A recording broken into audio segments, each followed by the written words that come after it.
আমরা 24-এর জেনোসাইডের জন্য যেমন দল হিসাবে আওয়ামী লীগের বিচার চাচ্ছি, 71 সালে যেই সকল দল জেনোসাইডের সাথে সম্পৃক্ত ছিল আমরা তাদেরও বিচার দাবি করছি। প্রশাসনকে হুমকি দিয়ে একটি দলের আন্ডারে নেওয়ার চেষ্টা করছে।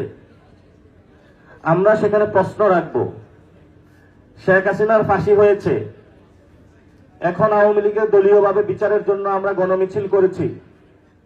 71 সালে কি বাংলাদেশে জেনোসাইড হয় নাই? জেনোসাইডের জন্য তো অনেক পক্ষ দায়ী ছিল। তো জেনোসাইডের অভিশাপকে তো আপনি এড়াইতে পারবেন না। আমরা 24-এর জেনোসাইডের জন্য যেমন দল হিসাবে আওয়ামী লীগের বিচার চাচ্ছি, 71 সালে যেই সকল দল জেনোসাইডের সাথে সম্পৃক্ত ছিল আমরা তাদেরও বিচার দাবি করছি। আমরা একপাক্ষিক হতে পারবো না।